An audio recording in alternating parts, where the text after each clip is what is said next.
Ladies and gentlemen, good day and welcome to the Pidilite Industries Limited Q3 FY22 earnings conference call hosted by ICICI Securities Limited. As a reminder, all participant lines will be in the listen-only mode. There will be an opportunity for you to ask questions after the presentation concludes. Should you need assistance during the conference call, please signal for an operator by pressing star then 0 on your touchtone phone. Please note that this conference is being recorded. I now hand the conference over to Mr. Arun Baid from ICICI Securities. Thank you and over to you. Good evening, everyone. I welcome you all on behalf of ICICI Securities for the Q3 FY22 results of Pidilite Industries. We have from the management side Mr. Bharat Puri, Managing Director, and Mr. Sunil Burde, Vice President Accounts. Now I hand over the call to Mr. Burde for his opening remarks, post which we can open for question and answers. Thanks, Arun. Good evening, everyone. The current quarter registered robust double-digit revenue growth led by staggered pricing actions and steady demand conditions. Growth was broad-based across consumer and bazaar and B2B, with growth in urban geographies outpacing rural geographies. Consumer and bazaar reported growth across all categories, and B2B growth led by the continued momentum in industrial activities. We continued investments in our brands through higher A&SP and have maintained EBITDA margins within our historic range through judicious pricing, rising volumes, and operational efficiencies. Now I will begin with a summary of the financial performance for the quarter and 9 months ended 31st December 2021. On consolidated basis, net sales at rupees 2,841 crores for the quarter grew by 24% over the same quarter. Gross margins continued to get impacted on account of unabated increase in input costs, resulting in all-time high prices for most of the principal raw materials. Material costs as a percentage to net sales is higher by 1,119 basis points versus same quarter last year and 173 basis points versus sequential quarter. Continued unprecedented inflation in input costs necessitated calibrated pricing actions to maintain margins in a healthy range. EBITDA before non-operating income at rupees 550 crores declined by 14% over the same quarter last year, given the input cost-led contraction in gross margins by 11.2% and higher spends on A&SP. Profit before tax and exceptional items at rupees 487 crores declined by 19% over the same quarter last year. Now moving to standalone financial performance. Standalone net sales at rupees 2,407 crores grew by 24% over the same quarter last year, with underlying sales volume and mix growth of 9.4%. This was driven by 9% growth in sales volume and mix of consumer and bazaar and 13% growth in sales volume and mix of B2B. Domestic consumer and bazaar grew by 10.1%. Our key raw material vinyl acetate monomer procurement rates have continued to increase during the quarter and is in the range of 2,000 to 2,525 per metric ton. Currently, rates are at $1,850 to $1,950 per metric ton, and Q3 22 consumption rates were at $1,968 per metric ton versus Q3 21 rates of $876 per metric ton. Material cost as a percentage to net sales for the quarter is higher by 1,191 basis points over the same quarter last year and 226 basis points versus sequential quarter. EBITDA before non-operating income at rupees 480 crores declined by 16% over the same quarter last year. About subsidiary performance, in case of our overseas subsidiaries, modest revenue growth in Asia, Americas declined on a higher previous year base. During the previous year, sales were higher on account of pent-up demand as well as benefits by the government to consumers during COVID. Margins continued to remain under pressure due to higher input cost. Domestic subsidiaries in consumer and bazaar reported good sales growth. Performance of domestic subsidiaries in B2B have improved sequentially on account of recovery in real estate and construction-related activity. Pidilite Adhesives Private Limited achieved sales of 149.5 crores for the quarter with EBITDA margins of 32.2. Compared to the previous quarter, margins have declined by 2.7% on account of persistent steep inflation in input costs, partially mitigated by pricing actions and other cost-saving initiatives. Going forward, we expect near-term demand conditions to be a little more challenged given the disruptions as a result of the pandemic as well as input inflation to continue. However, we see demand conditions improving as well as input costs moderating by end of the current quarter, beginning of the new financial year. We remain confident of the medium to long-term potential of the Indian home improvement sector and in our ability to deliver profitable volume growth. Now we can open the floor for questions. Thank you very much, sir. Ladies and gentlemen, we will now begin the question and answer session. Anyone who wishes to ask a question may press star and 1 on their touchtone telephone. If you wish to remove yourself from the question queue, you may press star and 2. Participants are requested to use handset while asking questions.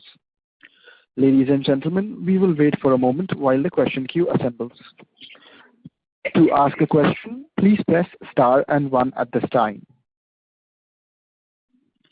The first question is from the line of Abneesh from Edelweiss. Please go ahead. Yeah, thanks for the opportunity. My first question is on vinyl acetate monomer. So from a peak of $2,500, now it is more like $2,000. So wanted to understand your comeback by Q4 end or Q1. You expect raw materials to start correcting and gross margins to bottom out. What is it coming from? What is the confidence level? Is it based on the global liquidity drying up, or the supply-demand situation is turning more profitable, more supply is coming, the logistics is becoming easier? Could you elaborate on that? See, good to hear from you, Abneesh. Basically, what we are expecting is we are already seeing some softening in January as far as vinyl acetate monomer is concerned.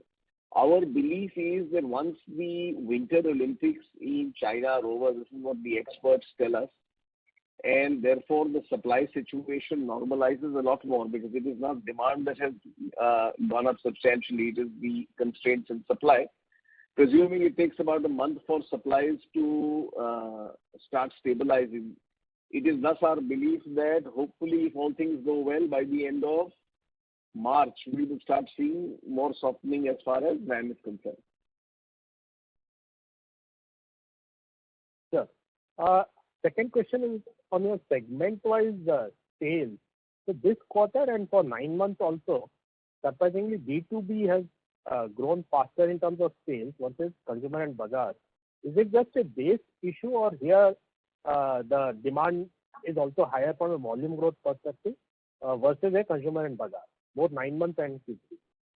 See, basically, it is largely the base effect. Last year, B2B declined much faster and came back much slower. If you look at a 2-year CAGR, consumer and bazaar is far healthier than B2B. Right. And final question on rural, you have said it's still growing in double digits, but you have alluded that some slowdown is happening. So from budget perspective or from government perspective, what would be the expectation which can drive rural back to faster growth than urban in your segment? Yeah, I think the simple key is putting money in the hands of the rural consumer. Clearly, if you look at simple inflation, Abneesh, I mean, if you look at the cost of constructing a house in rural India this year versus last year, if you see the increase in price in steel or cement and a lot of these other basic raw materials, the prices have gone up far more substantially than, in many years in the past. And therefore, that is in a sense hurting the consumer, whereas the produce prices have not gone up by the same amount. Therefore, our belief is that, as long as there is some stimulus in rural India and that we manage to put some more money into the hands of the consumer, that is what will help rural India. Having said that, I must say that, unlike FMCG, we believe we still have a fair runway of growth, even in more difficult conditions, simply because our products still have a greater scope for penetration and there's a greater scope for adoption in rural and semi-urban India.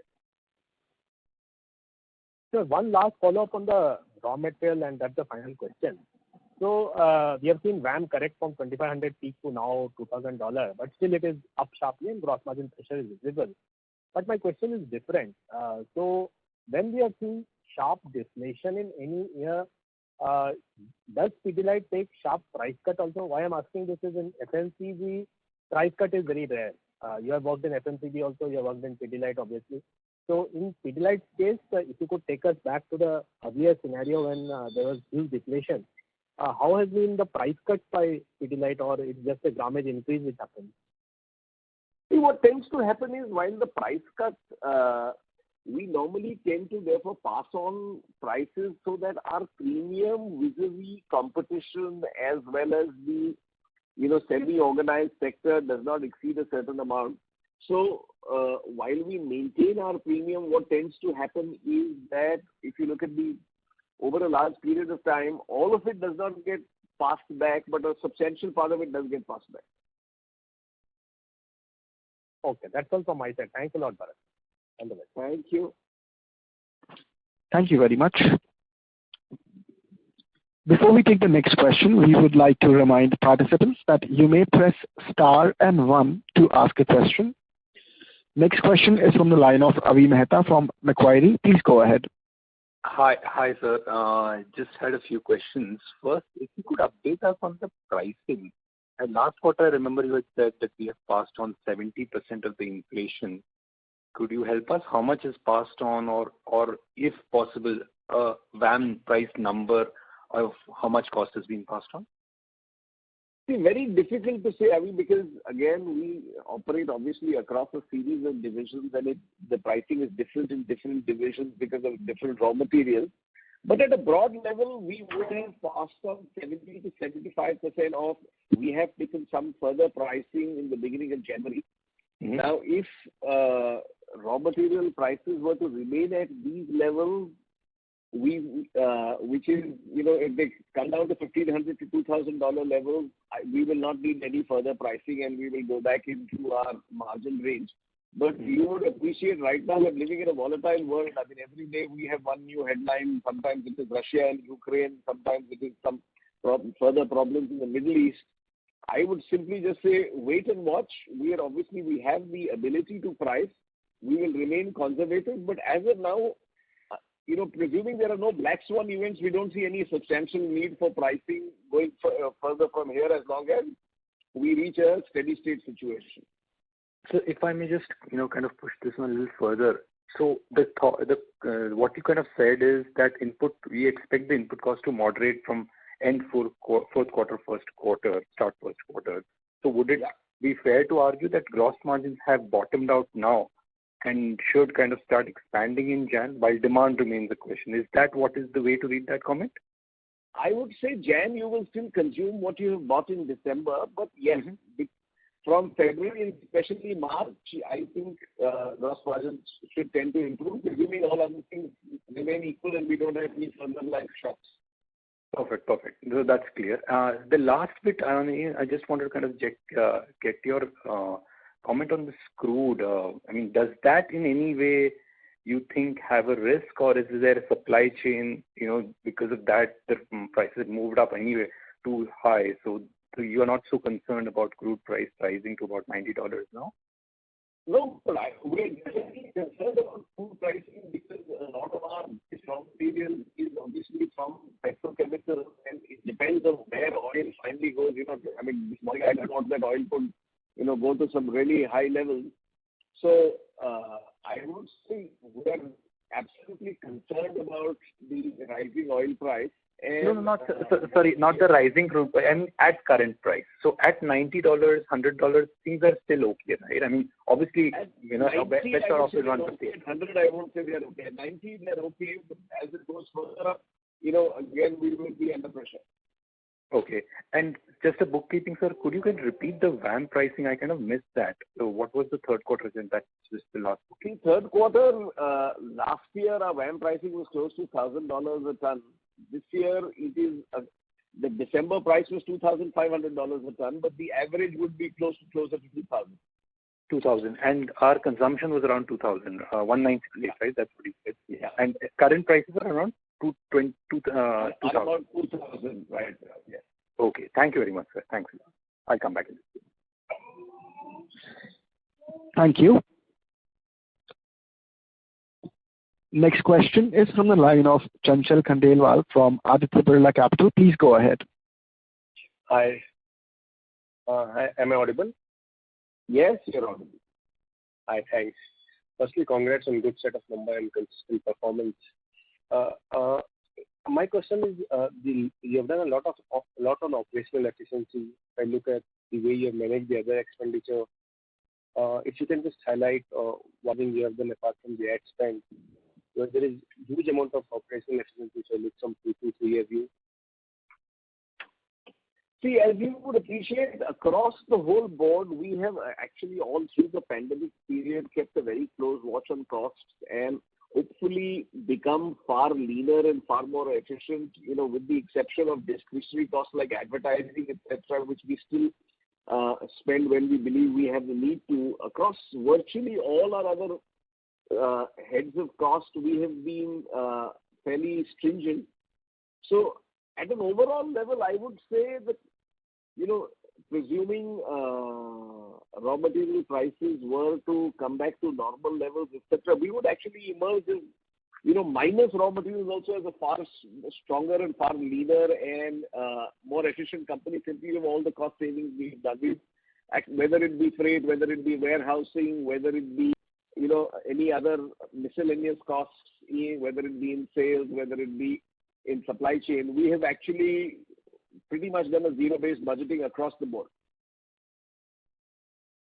Sure, that's interesting. But the margin band which you used to talk about 20 to 24%, I'm saying if I were at FY24, because of the cost saving, this margin band you can easily surpass given if the raw material if turn back. Is my reading right? It could happen. Again, all depends on, given the volatility today, it's very difficult to say where raw materials will be, where crude will be. But yes, our overall cost base, exclusive of raw and packing materials, we clearly have become far more efficient and become able to leverage. Sure, thanks. Last question from my side. Given what paint companies are doing in the construction and waterproofing, you think going forward, one way to look at it is that the market itself is growing. You think that can become a challenge to us at some point in time? Because most of them are trying to be very aggressive in this part. See, that is inevitable, and we've seen this aggression not for the last 3, 6, or 9 months. It's been there now for a number of years. However, when our stance always is as leaders, our greater job is to expand the market. Today, if you look at any indicator of waterproofing in India, India is tremendously underpenetrated. Even today, it's only 4 out of 10 homes that do any formal waterproofing or proper waterproofing. And therefore, the competition is actually helped, hopefully, expanding the market. I think there is a large runway for growth for each of the organizations. Remember that paint companies tend to play much more in the renovation and the space when repainting happens. They don't tend to play in the new construction because that's where cement, steel, etc., that's where new construction comes in. So they play in not the full market, but part of the market. But there is, in our belief, scope for all, and finally, those who have the strongest brands, the greatest reach, and hopefully satisfy their consumers more will keep winning. And if I look at our growth rates, I have nothing to complain about. Yeah, thanks. Thank you. Wish you all the best. Thank you. Next question is from the line of Trilok from Aditya Birla Sun Life Insurance. Please go ahead. Yeah, hi, good evening. Thanks for the opportunity. Just 2 quick questions. In the initial comment, you just mentioned about, the demand being a little challenging. So could you just, elaborate on that point? Because we thought the situation is just getting better for most of the industry. That's the first question. Maybe I'll answer the second one later. See, very simply on demand, right now, the newest variable is the third wave of the pandemic. You would appreciate that in any areas of home improvement, these are eminently postponable. It's not, unless you have a crying need, you can always postpone. And what we are finding is from the end of December and in January, as you've got these closures and night curfews and weekend curfews and so on and so forth, etc., there is some impact as far as demand is concerned. And as I spoke about earlier, there is also definitely some amount of income distress in rural India. That's what is really, in a sense, therefore impacting the demand in the short run. However, if you take a little longer term, even a medium term view, if you look at India's housing stock shortage, if you look at the need for renovation and the fact that consumers having spent a lot of time at home are now spending on renovating and upgrading their homes, we are very optimistic on the medium term future of both home improvement industry. So as to say, you might have some setbacks in the next 3 months, but frankly, over a longer period of time, I think all the signs are very positive. Understood. Second is more from a longer term, perspective. You guys, strengthened the leadership team, over the last, I think Sudhanshu over the last induction in that particular, in the team. So, is there any thought process with respect to, you not taking, the lead role, or you taking, sort of little, oversighting the whole role going forward? What's the plan? If you can just, share your thoughts on that from a longer term perspective, obviously not very, very quickly. Yeah. See, from a longer term perspective, we've always said that any good, far-thinking company must look at both the present and the future and set ourselves up for the future. We've got our whole succession plan in place for the future, where we've got a, strong bench, where, in a sense, making sure that we have enough time that, transitions are extremely smooth and hopefully happy. So I still have a long period of time to go, but it is always great to have good bench strength and therefore keep operating across a variety of fronts with a higher degree of aggression. Sure. Thanks very much. I'll come back in queue. Thank you very much. Thank you. A reminder to the participants, to ask a question, please press star and 1. The next question is from the line of Ritesh Shah from Investec. Please go ahead. Hi, sir. Thanks for the opportunity. So a couple of questions. One is, we have 4,800 plus distributors, 44 warehouses. Is there anything that we are doing on the distribution side? One, adding discount, or second is optimizing? The reason I ask is, company is a formidable brand. We have a good presence. Is there something wherein we can actually do better to enhance our reach or? See, one of our, avowed objectives, Ritesh, is we want to be by far the deepest reaching home improvement company. And, we have therefore a number of initiatives, whether it be in emerging India, whether it be in rural, whether it be the famous Pidilite ki duniya. We believe, for example, today, pretty much all, forget the towns, all villages between 5 and 10,000 also we now have a direct presence in. We are now, we, for example, now actually got over 2 lakh dealers on our Pidilite Genie app who are actually ordering electronically. If you look at our reach, therefore, on a consistent basis, quarter by quarter, we keep enhancing it and getting deeper, because we believe that's a source of competitive strength, and we are one of the few organizations that have a wide enough portfolio to be able to access these, not only profitably, but also being able to reach these from a logistics point of view. So clearly, reach and the quality of distribution will remain a focus for us for at least the next 3 to 5 years. Sir, anything different that we are doing from a technology standpoint to actually optimize it? Is there a part of a cost which actually can be squeezed and which can actually come to the margin profile, or anything that we are doing over here which actually enhances our reach as compared to the competition, given we have a presence since quite long? See, basically what we are doing is, because we are able to combine and go as one Pidilite to the smaller town, that gives us economies of scale, that also gives us quality of distributors, because then we are one of the prestigious distributorships to have in the smaller places.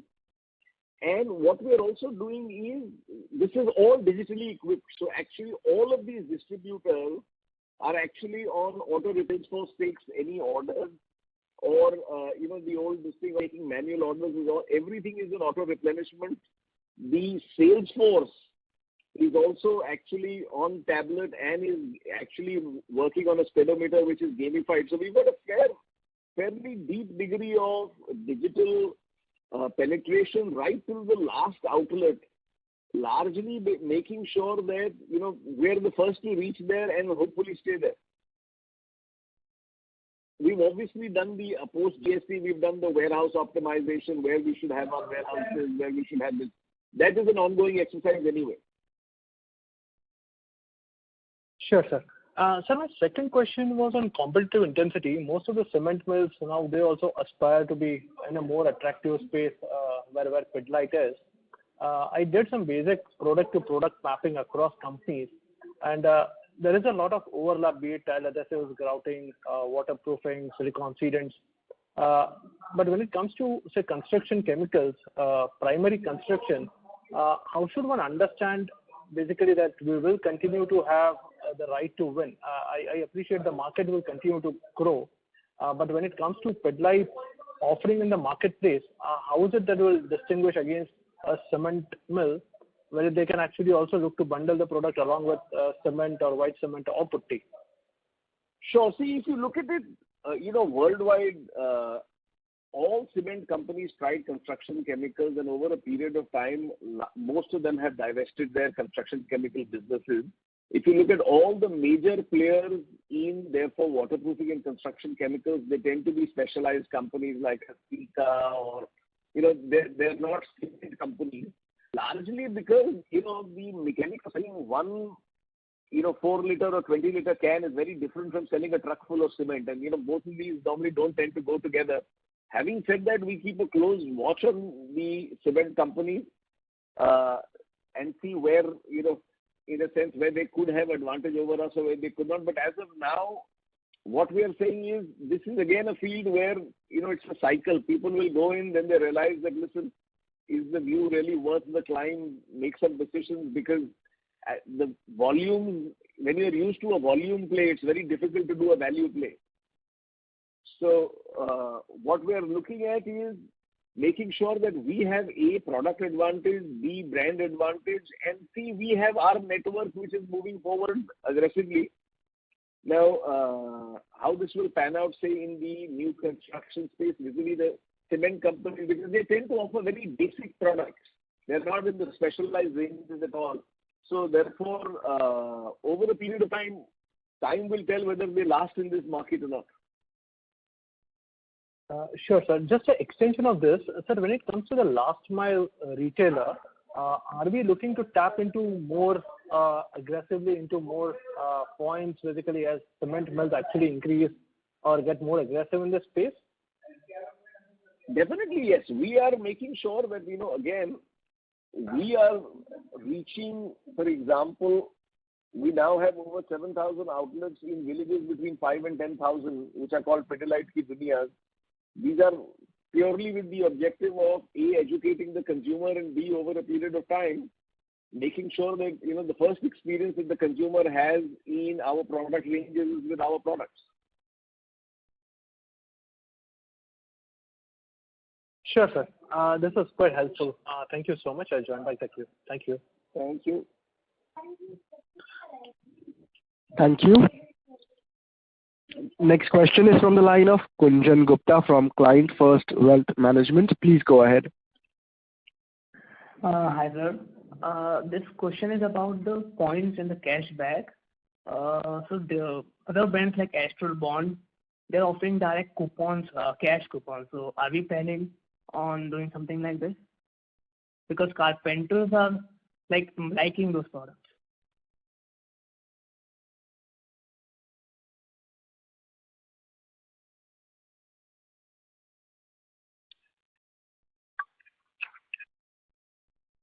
Hello? Hello? Yes, you are audible. Please go ahead. Yes, sir. My question, other brands like Astral Bond, they're offering cash coupons and more points than Fevicol, I guess. So are we planning to be more aggressive on those?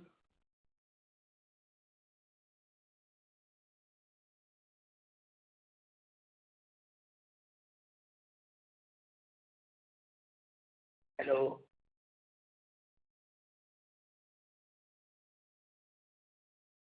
Hello? Yeah, hello. Yes, Gunjan, you just started your question. Am I audible now? Yes, you're audible now. Sir, my question is about the points and the cashback. So other banks like Astral Bond, they're offering cash coupons, I guess, if I'm not wrong. And carpenters are liking those products above 5 kg. So are we planning something on that? Like, see, we already have that program. We have a full Fevicol Champions Club program where we have a whole range of gifts. When it is required, we can convert that into cash. Our flanker brands, which is both Glucose and Falcofix, also have a similar program. So, frankly, we are just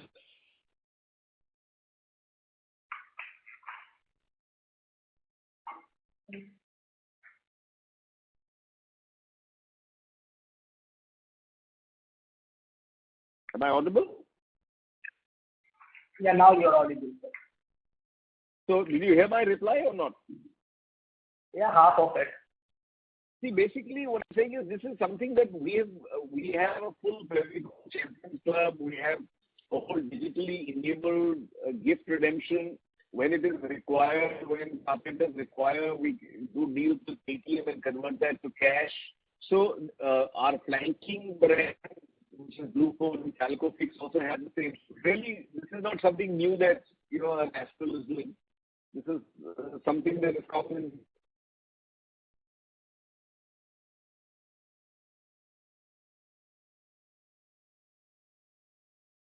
Hello.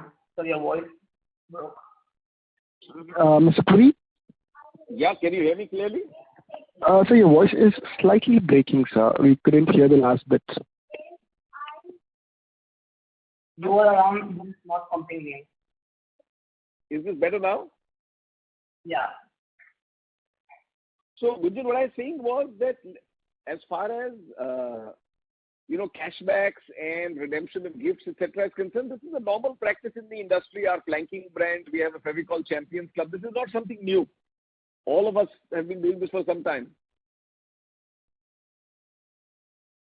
Okay. So if we compare it to the bond, so aren't they offering better? Like carpenters are liking those better, above 5 kg, if I'm not wrong. Sorry, say that again. If we compare to bond, the cash coupons, are we offering cash coupons just right inside the bond? We offer, for example, at times we offer cash. At times, they have a loyalty scheme. Like you have loyalty points with an airline. So we have loyalty points. So over time, people can buy actually large gifts for their home, etc. So we have a full retinue of stuff which we do. Okay, thank you. This was all. Thank you. To ask a question, please press star and 1. The next question is from the line of Rashi Rathod from Sykes and Ray Equities. Please go ahead. Hello, thank you for the opportunity. So I wanted to know about your current capacity utilizations and your manufacturing facility utilization. See, currently, Rashi, we are at about between 70 and 80%, depending on various products, depending on the product line. But as we speak, we have just completed expansion in 5 of our current brownfield factories. And as we speak, we are constructing 9 new factories as far as Pidilite is concerned. So in many ways, we are completely ready for the next phase of growth. By the end of March next year, we will be back to, between 60 and 70% capacity utilization and having a good 2 to 3 year runway for growth. Okay, so in the last Concall, you had mentioned you had 12 new projects coming up. Yes. So what is happening to those projects and where are these projects actually coming up? In which part of the state? So of the 12 projects, some have already have moved forward, but we have, for example, we have a massive factory which is got commissioned in Vizag, which is the largest factory in South India. We have plants, for example, coming up for some of our powder products in 2 in southern India, 1 in Ludhiana, 1 in Lucknow, 1 in Alwar. So in different places, we have 3 new plants coming up in Gujarat, one for tile grouts, one for 10X, and one for expansion of our current ranges. So across both western, southern, and northern India, we've got plants coming up, and Vizag is in a sense southeast. Okay. Thank you. That's all. Thank you.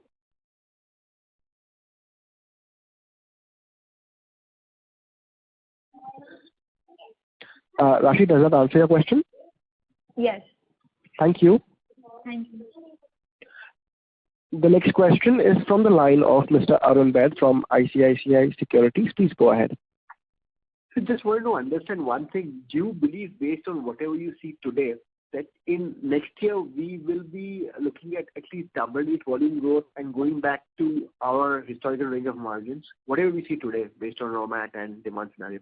It's very difficult to say, Arun, because, these new variables of this Russia, Ukraine, the crude, if you had asked me the same question a month back, I would have said, looks quite likely. But right now, I would say, let's wait and watch. Let's wait every month, because right now, all of these factors are actually outside India. We have very little influence on a lot of these factors, but they're going to impact both crude prices and raw material prices. So I would just wait and watch, but I would say we are cautiously optimistic. So assuming those scenarios don't go as bad as, people phantom, then we would be there, right? Assuming. Oh, yes. In the raw material prices come back to same levels, we will be back up and running. Yes, absolutely. Any segment where you are seeing more traction right now, given the market? Any particular segment where you're seeing more traction? Actually, across the whole construction, both renovation and fresh construction space, we are seeing good activity. So actually, the growth is fairly broad-based, across pretty much all of our divisions. So, ballpark, what percentage of our total revenues would be linked to new construction? A broad number, if you can just indicate. Very difficult to say. I would say 2/3 is renovation, 1/3 is new construction. Okay. Thank you very much, sir. Thank you. Anyone who wishes to ask a question may press star and 1 at this time. Next question is from the line of Hiren Kumar Desai, an individual investor. Please go ahead. Thank you for taking my question, sir. So I assume that our products form a fairly small part of the overall cost in a renovation or house construction or something like that. So is it still difficult to pass on the cost to the consumer as much as we are seeing in the input costs? No, it is not difficult to pass on, Mr. Desai. It is just that we are being conservative because we don't believe it is a long-term trend, because we believe these are supply disruptions that have happened because of global factors. But overall, see that, for example, the difference between our value and volume growth, you can see that we have already taken pricing close to about 15%. So passing on price is not the issue. We just, in a developing economy, our belief is you must be conservative because inflation is the single biggest tax that a consumer pays. And over a larger period of time, it tends to impact volume growth. Okay. And sir, the second question is, are we looking to get into some adjacent areas of products or into new geographies, whereby it can help us sustain volume growth and overall growth? Yes, we are definitely on a consistent basis. We keep going into newer categories. For example, we are putting up a factory for tile grouts, which is a completely new category. We are putting up a factory for marble adhesives, which is another new category. So on a consistent basis, Mr. Desai, Pidilite's, our policy is we have a set of core categories, we have a set of growth categories, and we have a set of pioneer categories which are new where we develop the market. So we are constant. You will see us every year enter at least 2 to 3 new categories on a regular basis. That is part of our strategy going forward. And the second part of the question was related to new geographies. New geographies, absolutely yes. In fact, if you look at our international sales crossed 1,000 crores. We're doing extremely well. Our focus is the world's emerging markets. In markets like Africa, we're doing fairly good rates. We've just set up a new factory in Kenya. We've set up a new factory, a second factory in Bangladesh. So markets will be expanding. We now have 14 factories outside India. Okay, thanks a lot. That answers my question. Thank you very much. Thank you very much. As there are no further questions, I now hand the conference over to Mr. Arun Baid for closing comments. Over to you. I would like to thank the management for allowing ICICI Securities to host the call. Thank you. Mr. Puri, do you have any closing comments to give? No, I think most of them have been asked in the question. Right? I think no closing comments as such. We remain true to our model. Our focus remains profitable volume growth, and we're given the sector, fairly confident of the prospects of the sector, and therefore we remain optimistic.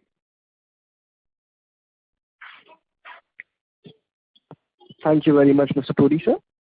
Ladies and gentlemen, on behalf of ICICI Securities, that concludes today's conference call. Thank you all for joining us, and you may now disconnect your lines.